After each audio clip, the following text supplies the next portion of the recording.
Emiten properti PT Bangun Kosambi Sukses Tbk atau CBDK mencatatkan kinerja positif pada semester pertama 2025. Laba bersih tumbuh 25% menjadi 516 miliar rupiah. Analis menilai pencapaian yang masih rendah ini wajar mengingat pasar properti semester pertama cukup tertekan faktor makro.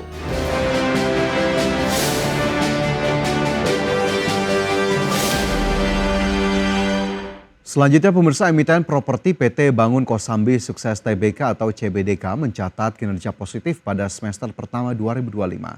Perusahaan milik grup Aguan ini membukukan pendapatan neto 1,19 triliun rupiah atau naik lebih dari 23% dibandingkan periode yang sama di tahun sebelumnya.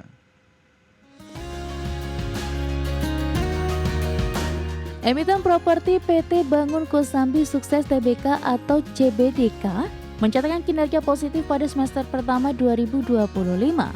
Laba bersih tumbuh 25% menjadi 516 miliar rupiah. Presiden Direktur CBDK Stefan Kusumo menyebut kenaikan kinerja terutama ditopang serat terima produk pada kuartal kedua. Segmen komersial seperti penjualan kafling tanah di CBD, PIK 2, Bispark, dan Rukam Milenial menjadi kontributor utama. Sementara proyek hunian seperti Rumah Milenial dan Permata Hijau Residence juga memperkuat penjualan di semester pertama. Meski kinerja keuangan melesat, marketing sales atau pra-penjualan CBDK baru tercapai 294 miliar rupiah, setara dengan 15% dari target 2 triliun rupiah tahun ini. Dari jumlah tersebut, 84% masih didominasi penjualan lahan komersial. Analis menilai pencapaian yang masih rendah ini wajar mengingat pasar properti semester pertama cukup tertekan faktor makro. Adapun hingga akhir Juni 2025 total aset CBDK tercatat 22 triliun rupiah, naik 8% dibandingkan akhir 2024. Kas dan setara kas juga meningkat signifikan 31% menjadi 4,6 triliun rupiah. Para analis percaya tren penjualan komersial akan tetap menopang pertumbuhan meski konsumen lebih selektif dalam berinvestasi properti tahun ini. Berbagai sumber, IDX Channel. Closing, pemirsa PT Medco Energi Internasional Tbk atau emiten berkode saham MEDC berhasil mendapatkan perpanjangan masa produksi minyak di lapangan Bualuang, Thailand. Adapun perpanjangan ini berlaku hingga tahun 2035. PT Medco Energi Internasional Tbk atau emiten dengan kode saham MEDC secara resmi menerima perpanjangan periode produksi lapangan Bualuang Blok B838 di Teluk Thailand melalui anak usaha mereka, yaitu Medco Energi Thailand atau Bualuang Limited dan Medco Energi Thailand IMP Limited. Perpanjangan masa produksi ditetapkan hingga 23 Oktober 2035. Direktur Utama Medco Energi Roberto Lorato menyebut baik keputusan ini karena dianggap menguatkan komitmen perseroan terhadap keunggulan operasional dan pengembangan berkelanjutan di Thailand. Langkah ini membuktikan penghargaan pemerintah Thailand atas performa dan standar industri perseroan. Pengelolaan lapangan akan terus ditingkatkan melalui investasi untuk debottlenecking, walkover, penjamin keberlanjutan sumur, serta eksplorasi di area sekitar lapangan. Targetnya adalah optimalkan produksi dan maksimalkan nilai aset untuk jangka panjang.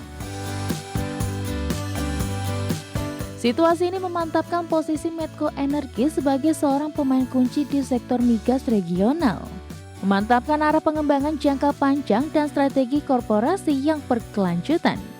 Pasaran juga memastikan bahwa layanan produksi energi akan terus beroperasi dengan standar tinggi yang transparan dan berpengaruh positif bagi pasar energi Asia Tenggara. Tim Liputan, IDX Channel. Emiten pengolahan makanan PT FKS Multi Agro Tbk atau emiten dengan kode saham FISH mengajukan rencana stock split 1:10.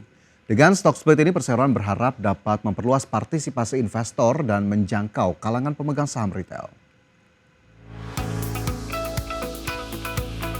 PT FKS Multi Agro Tbk telah mengajukan rencana pemecahan nilai nominal saham atau stock split dengan rasio 1:10.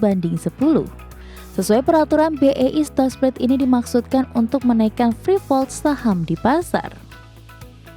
Perseroan telah mendapatkan persetujuan prinsip dari Bursa Efek Indonesia pada 30 April 2025 pada RUU PSLB 19 Agustus 2025.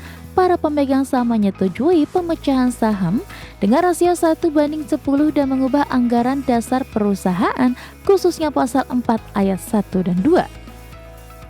Korporat Sekretari PT FKS Multi Agro Tbk Dixon Tandi menerangkan, RUU PSLB menyetujui stock split 1:10 sehingga nominal per saham dari sebesar Rp100 menjadi Rp10. Dari modal tersebut telah ditempatkan dan disetor penuh sebesar 48% atau sebanyak 4,8 miliar saham dengan nilai nominal seluruhnya sebesar Rp48 miliar oleh para pemegang saham. Adapun perakiran tanggal pelaksanaan pemecahan saham ialah 10 September 2025 mendatang. Tim Liputan, IDX Channel.